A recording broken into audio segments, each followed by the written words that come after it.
Dans cette vidéo, on va s'occuper du score ainsi que d'un joystick virtuel. En effet, on aimerait bien déployer cette application également pour mobile. Donc pour pouvoir diriger Bob, on va se servir d'un petit joystick virtuel.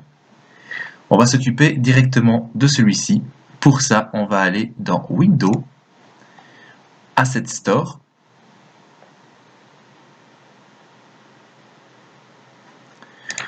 et dans Recherche, on va mettre Virtual Joystick.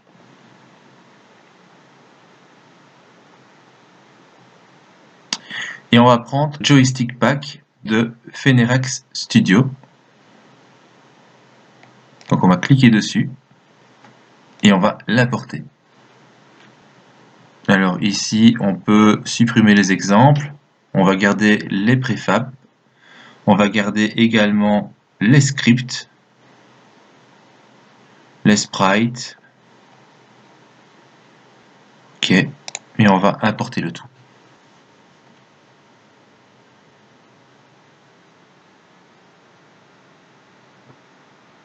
Donc une fois qu'il est installé, on voit qu'on a bien un dossier Joystick Pack en plus, donc c'est parfait. On va créer une interface utilisateur, donc on va mettre un UI Canvas. Alors, on va mettre le UI Scale Mode en Scale with Screen comme ceci. Alors, on va mettre une référence de résolution à 1920 sur 1080 avec un match de 0,5. On va importer, donc on va aller dans Joystick Pack, on va aller dans Prefab et on va glisser le Fix Joystick sur le canvas. Ici, il se positionne directement sur la gauche. On va le déplacer. Voilà. On va le déplacer comme ceci pour le mettre sur la droite. Pour le score, on va ajouter ensuite, donc on va retourner dans le canvas et on va ajouter un UI texte qu'on va placer au-dessus à gauche. Dans New Text, on va marquer Score, 2 points. On va mettre ici le font size, on va le mettre sur 60.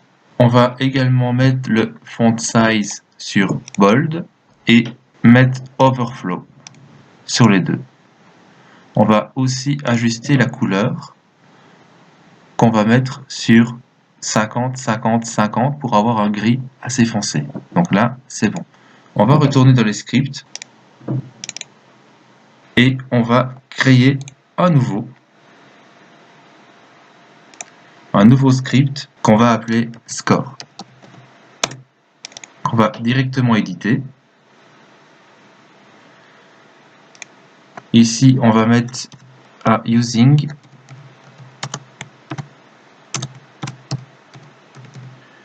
Unity Engine.ui.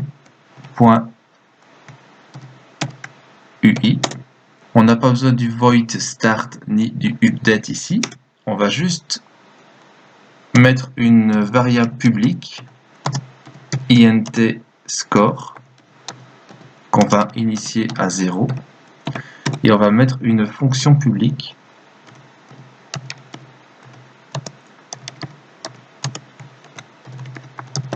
affiche score et là on va mettre get component text .text est égal à score espace plus la valeur de la variable score. Parfait, on va enregistrer le script et on va ajouter le script qu'on vient de créer sur le texte. On va retourner dans le script de Bob. Alors au-dessus, on va on va mettre un public score avec un C majuscule, score avec un S minuscule. On va directement dans Start, initialiser le score, donc score, point, donc score, pour avoir accès à la variable score qu'on va mettre à 0. Ensuite, on va faire score, point, affiche score, pour pouvoir afficher le score à l'écran. On va aller dans On Trigger, et quand on capture une méduse, on va mettre score plus égale 10. Oui. Donc on va mettre score, pardon, point score plus égale 10. Donc à chaque fois qu'on va capturer une méduse, ça nous fera 10 points. Et on n'oublie pas non plus afficher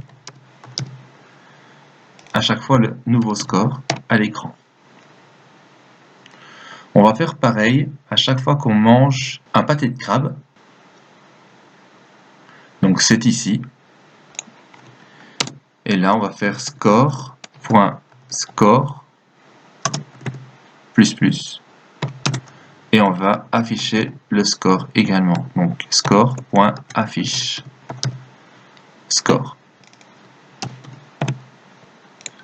Parfait. On va s'occuper du joystick. On va déclarer une nouvelle variable protected de type joystick qu'on va appeler joystick. Donc première avec une lettre majuscule, la deuxième avec une lettre minuscule. On va aller rechercher notre joystick. Donc joystick est égal à find objet type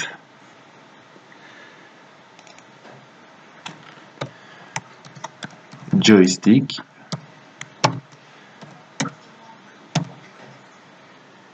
et dans l'update ici on va devoir changer, on va devoir séparer, donc on va mettre float move x move y.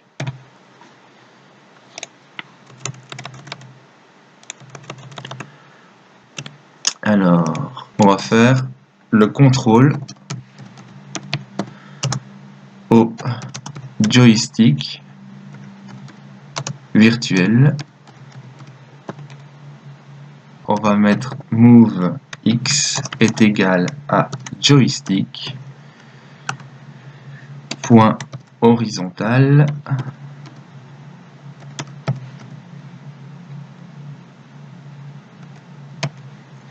mais c'est joystick avec un J minuscule, point horizontal, donc si il est plus grand que 0,2f, donc on met 0,2 pour une question de sensibilité. Si on le mettait à 0, il démarrait directement à peine qu'on le touche, donc c'est pour ça que je mets 0,2. Donc, si oui, il est égal à 1. Sinon, on refait une condition. Donc, si joystick point horizontal alors est inférieur à moins 0,2 f, alors si oui, on est à moins 1. Sinon, on est à 0. Donc, on aurait pu faire la même chose avec des else et des if, mais ça aurait pris 3-4 lignes, tandis qu'ici, on peut résoudre vraiment les conditions sur une seule ligne. Alors on va faire pareil pour move y, qu'on va copier, coller, à part que à la place de horizontal, on va mettre vertical. Pour le reste, ce sera pareil. Ensuite, on va faire le contrôle au clavier et au joystick classique. Donc là, on va contrôler s'il y a un mouvement, s'il y a un appel. Sinon, ça va effacer ce qu'on vient de faire juste au-dessus. Donc là, on va mettre une valeur absolue de input. Get axis horizontal. Donc s'il est supérieur à 0 ou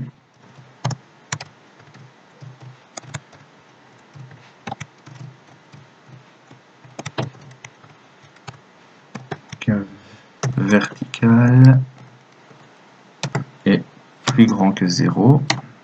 Donc s'il y a un mouvement, alors là,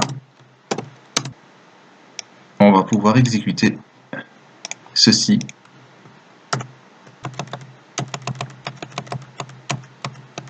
Voilà, on enregistre.